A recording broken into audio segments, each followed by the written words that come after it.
A morte é uma intrusa implacável, uma credora impiedosa, um pesadelo produzido pelo pecado. Além de lágrimas e dor, ela extrai aquilo que Deus nos deu de mais precioso, a vida. Mas não se desespere, a morte está com os dias contados. Para Jesus, o silêncio da morte é só uma pausa na eternidade.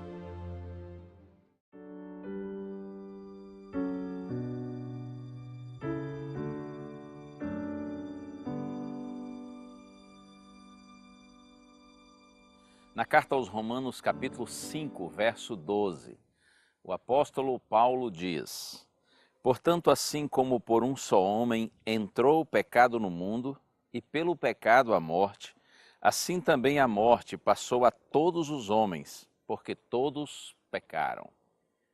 A mensagem é clara: todos somos pecadores, por isso todos caminhamos para a morte. Morte é uma palavra pesada, não é? Desagradável. Existem palavras que são assim, como por exemplo, vingança, assassinato, cárcere, ódio, de todas as palavras negativas, pesadas. A que de fato é a mais forte de todas é a palavra morte. A morte é uma intrusa. Nós não fomos criados para a morte, muito pelo contrário. De acordo com a palavra de Deus, nós somos criados para a vida. Nós somos criados para a imortalidade. Salomão diz que Deus pôs a eternidade no coração do homem. Por isso é que a gente gosta de viver, mesmo passando por dificuldades, por problemas inúmeros, mesmo sofrendo os reveses da vida, todos nós queremos viver. O normal, o natural é a gente desejar a vida. Sabe que morte é algo tão assim, tão estranho, a morte é tão indesejada que algumas pessoas chegam a ter medo dos mortos, receio dos mortos. Mas a gente não precisa ter medo deles, eles não fazem mal a ninguém, não é?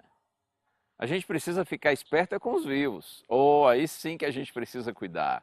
Mas os mortos, eles ficam quietinhos. De acordo com a Bíblia, a morte é um estado de completa inconsciência. Os mortos não sabem absolutamente de nada, eles não pensam em nada, eles não veem nada, eles não falam nada. Por isso que muitas vezes na Santa Bíblia a morte é comparada a um sono. Preciso lhe informar que aqueles que já morreram, eles, de acordo com a Bíblia, não estão no inferno, no purgatório, no céu, em nenhum outro lugar. Os mortos, eles permanecem no mesmo lugar onde nós os deixamos. E você me dirá, mas como assim, pastor? Aqueles que morreram perdidos porque rejeitaram a graça de Deus, eles não estão no inferno, num lugar de tormento eterno, onde as chamas, elas nunca se apagam? Não. Preciso lhe dizer que não. É verdade que um texto ou outro da Bíblia, se interpretado de forma precipitada, pode sugerir isto, mas acredite, estudando de forma mais profunda cada um desses textos e buscando uma compreensão geral desse tema em toda a Bíblia, essa doutrina do inferno, do tormento eterno, ela não se sustenta. Claro que a Bíblia diz que os ímpios serão destruídos no fogo eterno. Porém, esse fogo é eterno em consequências e não em duração. Tanto os demônios quanto os ímpios, os homens que rejeitam a graça de Deus, eles serão lançados no lago de fogo. E de acordo com a Bíblia, Apocalipse capítulo 20, ali eles serão consumidos, eles serão aniquilados, e não haverá mais nem raiz nem ramo do pecado. Esse lago de fogo ocorrerá depois dos 1000 anos. Depois que Cristo voltar, começam os 1000 anos para aqueles que obtêm a salvação, e depois desse período é que vem a segunda ressurreição, que é a ressurreição dos ímpios, e eles são destruídos, lançados no lago de fogo, assim como o diabo e os seus anjos. Essa doutrina do tormento eterno, ela não apresenta um Deus justo, mas um Deus cruel, além de injusto. Outro aspecto importante é que a Bíblia só promete vida eterna para os salvos. que estarão eternamente ligados ao Senhor. Não há vida eterna para os perdidos, não há vida eterna para os demônios. Como lhe disse, eles serão todos aniquilados. E ainda você me dirá, mas e o purgatório? Ora, não existe sequer na Bíblia, do Gênesis ao Apocalipse, nos livros inspirados, nos livros canônicos, não existe sequer menção dessa palavra. Purgatório é uma invenção completamente humana, fora da Bíblia. E o céu? Os salvos não estariam no céu, no paraíso, na presença do Senhor, desfrutando das alegrias de conviverem na presença do Senhor? Não. Aqueles que morreram salvos, claro que um dia estarão na presença do Senhor. Nós conviveremos eternamente com o Senhor, porém eles ainda não estão lá. Eu sei que essas minhas palavras podem ser surpresa para você. É possível que você esteja estranhando este ensino, mas eu posso lhe assegurar que isto é o que diz o Senhor. Sabe, não se ofenda, mas não importa o que a gente pensa, não importa o que nos ensinaram, o que de fato vale é o assim diz o Senhor. Jesus disse, é João 8,32, e conhecereis a verdade, e a verdade vos libertará.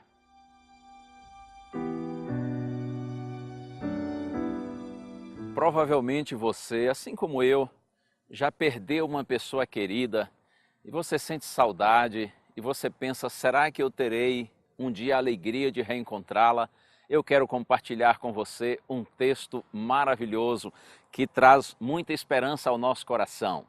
Na primeira carta aos Coríntios, capítulo 15, versos 21 a 23, Paulo diz: visto que a morte veio por um homem, também por um homem veio a ressurreição dos mortos.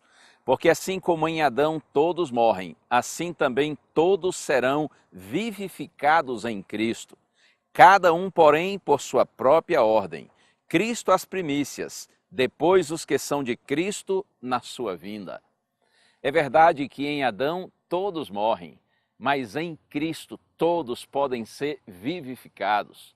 Em Cristo todos podem ser ressuscitados, através de Adão a morte, mas através de Cristo a ressurreição. E Paulo diz que tudo no momento certo. Primeiro Cristo ressuscita, as primícias dos mortos, depois aqueles que são de Cristo na sua vinda. Quando Jesus retornar segunda vez a este mundo em glória e majestade, todos aqueles que morreram confiantes em Cristo, nesse momento, ressuscitarão com um corpo perfeito e glorificado, e juntos nós estaremos para sempre com o Senhor. E tem mais, vou seguir a leitura. 1 Coríntios capítulo 15, agora dos versos 24 a 26. E então virá o fim, quando ele entregar o reino ao Deus e Pai, quando houver destruído todo o principado, bem como toda potestade e poder, porque convém que ele reine, até que haja posto todos os inimigos debaixo dos pés. O último inimigo a ser destruído é a morte. Oh, louvado seja o nome do Senhor! A morte será destruída. Por isso que nós cristãos, claro, nós não vamos desejar a morte, mas também nós não precisamos temê-la, porque a morte não terá a palavra final. A morte para os filhos de Deus é apenas uma interrupção temporária da vida, porque quando o Salvador retornar, todos aqueles seus filhinhos que morreram confiantes nele, seguros na sua palavra, serão ressuscitados. E nós estaremos todos juntos para sempre com o Senhor. Acredite, o destino final dos filhos de Deus não é a sepultura, mas é a presença do Senhor, é a casa do Pai. Finalmente, o bem vencerá o mal, a vida vencerá a morte. Acredite, o inimigo, o pecado, a morte, não frustrarão o plano de Deus, porque o Senhor é soberano. Ele está acima de tudo e acima de todos. Por isso é que nós podemos viver com esperança. Se morrermos antes do segundo advento de Cristo, não precisamos ter desespero, porque quando nosso Senhor retornar, nós estaremos todos juntos na sua eterna presença. Paulo diz que nosso Salvador destruiu a morte e trouxe à luz a vida e a imortalidade. A graça do Senhor Jesus Cristo e o amor de Deus e a comunhão do Espírito Santo sejam com todos vós.